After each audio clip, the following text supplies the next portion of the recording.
Welcome to ETTV. I'm Bill Burt with Jeff Nelson, a scout, a dapper Jeff Nelson, by the way, a scout with the Utah Jazz.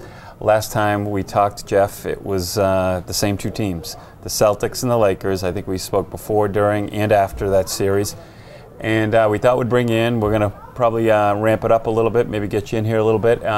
Lakers are in town. I was down in Boston today. They're practiced at Emerson College.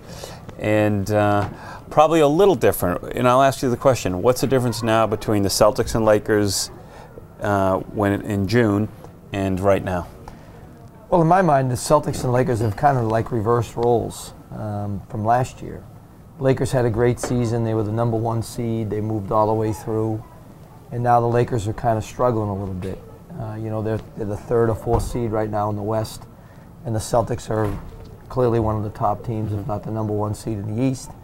And if you remember back to last year, the Celtics struggled. We didn't predict they were going to make it to the finals. They were the #4 seed. Next thing you know, they're in the finals. I think the Lakers are kind of doing the same thing. I think the Lakers are trying to play for that postseason, and if they get the 3rd or 4th seed, so be it. I think they can do what the Celtics did last year. One difference I notice, I guess we can talk rebounding, but let's leave rebounding out of this. The Lakers bench was decent. It's never been great, but decent. It looks like it's now, you know, maybe as bad as I think I remember it. Oh, yeah. And the Celtics, you could argue, is a lot beefier and better. The Lakers picked up Steve Blake in the offseason, who I really like, but he has not fit in well or done the job for them like they wanted to. And Lamar Odom's had, you know, an up and down season. So, you know, Shannon Brown's hot and cold, and you know he had a good playoff, but you know they don't have the depth that they had last year. Let's talk Celtics, because they do look good when they're playing well. When they're not playing the back-to-back and whoever, it doesn't even matter. They could probably lose to Haverhill High right now. But just talk about how the Celtics look when all systems go. Well, the Jazz, we played them a while back in December, about a month ago. By the way, I saw you behind the bench there. You look dapper there, too. Hey, you know, just hiding. But when they played that game, after the game, our coaches said, you know, Coach Sloan and Coach Layden said, they've never been manhandled like anybody like them. You know, I mean, completely. We couldn't get into our offense. They couldn't get any shots off. And when the Celtics really want to play, they're a terrific team at both ends of the floor. And, you know, with Rondo playing as well as he has this season, and Ray Allen shooting the ball like he is, and KG seeming to have his spring back in his legs, and Perkins coming back, and the addition of Shaq, the Celtics look as strong as anybody. If I ask you the key for this to continue, for the Celtics, there's a couple injuries, obviously, but if I said what's going to be important if the Celtics do contend and win a championship, what is it? Rondo's got to be healthy. Rondo's got to be healthy and play well like he has all year long. I mean, if they lose Rondo, you know, they don't have a point guard. You know, Marquise Daniels is now hurt, who's playing some backup point guard.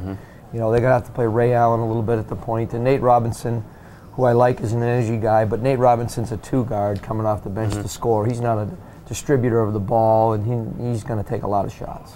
A fly in the ointment could be the Lakers now. There's talk about this potential trade. Carmelo Anthony for Andrew Bynum, maybe some other ancillary guys involved. But if the Lakers get him, I guess all bets are off. Well, if you take a starting lineup of Derek Fisher, Kobe Bryant, Carmelo Anthony, Lamar Odom, Paul Gasol, that's pretty good. That's a good starting 5.